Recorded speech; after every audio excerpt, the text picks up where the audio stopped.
Hello students, welcome back to my channel के commerce classes. आज के वीडियो में हम लोग डिस्कस करेंगे सेमेस्टर 6 का इम्पॉर्टेंट क्वेश्चन मैनेजमेंट अकाउंट का, जो एग्ज़ाम बहुत जल्द होने वाला है। आप लोग जो क्वेश्चन हम बता रहे हैं वो क्वेश्चन बहुत ही इम्पॉर्टेंट है। पहला क्वेश्चन है, what do you mean by financial statement, discuss the basic objects of financial statement. वित्तीय विवरण से आप क्या समझते हैं, वित्तीय विवरण के मूल उद्देश्यों पर चर्चा करें। सेकंड क्वेश्चन है, define management accounting and discuss it's nature and function. प्रबंध लेखांकन को परिभाषित करें और इसके प्राकृतिक और कार्यों पर चर्चा करें। थर्ड क्वेश्चन है, what do you mean by cash flow statement, how is it differ from fund flow statement. रोकड़ प्रवाह विवरण से आप क्या समझते हैं और कोष प्रवाह विवरण से किस प्रकार भिन्न है। फोर्थ क्वेश्चन है, व्हाट आर द कॉजेज और for change in working capital of a concern, how can this change be shown in a statement. किसी संस्था की कार्यशील पूंजी में परिवर्तन के क्या कारण हैं, इन बदलावों को किसी स्टेटमेंट में कैसे दिखाया जा सकता है। और फिफ्थ क्वेश्चन है, what is responsibility accounting, explain its characteristic, what are its advantage. उत्तरदायित्व लेखांकन क्या है, इसकी विशेषताएं बताएं, इसके क्या फ़ायदे हैं, एडवांटेज लाभ क्या है, ये भी आपको लिखना है। नेक्स्ट क्वेश्चन है, what do you understand by budgetary control, discuss its objects advantage and also explain analysis of budget variance. Budget नियंत्रण से आप क्या समझते हैं, इसके उद्देश्यों लाभों पर चर्चा करें और बजट विचरांश का विश्लेषण भी समझाएं।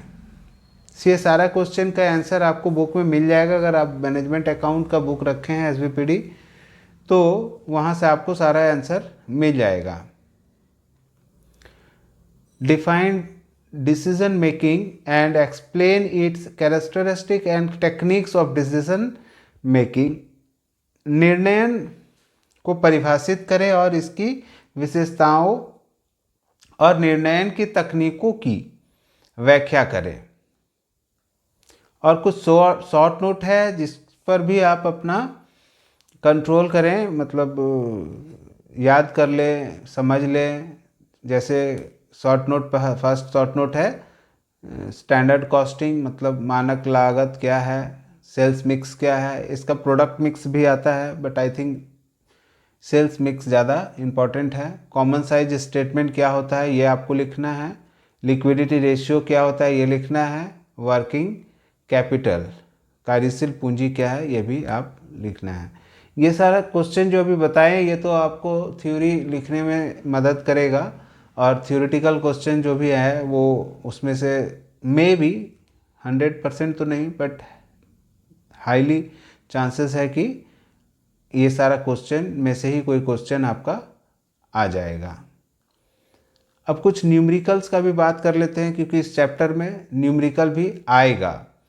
इससे पहले वाला जो एग्ज़ाम हुआ था उसमें न्यूमेरिकल्स नहीं था। ये सब्जेक्ट में बहुत सारा चैप्टर नहीं थे। अभी तो नया बुक ये लोग रेकमेंड किया है, नया सिलेबस है आप लोग का, तो न्यूमेरिकल भी आएगा। तो न्यूमेरिकल वाला चैप्टर भी हम कुछ आपको सजेस्ट कर रहे हैं, जिसको आप पढ़ेंगे तो आपको फ़ायदा होगा। Capital budget and project appraisal and feasibility बोल के एक चैप्टर है, चैप्टर 5। इसमें पे बैक मेथड का जो क्वेश्चंस है उसमें से चांसेस है कि वो आएगा, ठीक है। दूसरा है कैश फ्लो स्टेटमेंट का, अकाउंटिंग स्टैंडर्ड 3 इंडायरेक्ट मेथड से जो हम लोग क्वेश्चन बनाते हैं कैश फ्लो स्टेटमेंट का, वो क्वेश्चन इम्पॉर्टेंट है, जिसमें operating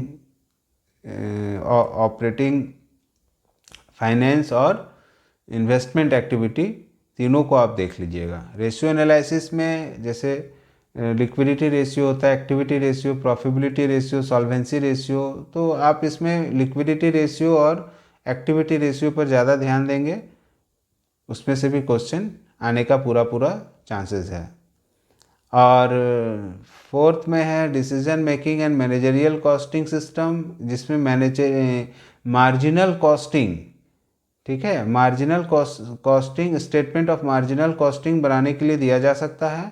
analysis and interpretation of financial statement में आपको कॉम्परेटिव बैलेंस शीट और कॉम्परेटिव इनकम स्टेटमेंट दोनों होता है, तो आप बैलेंस शीट को ज़्यादा ध्यान देंगे और इनकम स्टेटमेंट को भी देख लीजिएगा, मगर चांसेस है कि बैलेंस शीट वाला क्वेश्चन आएगा।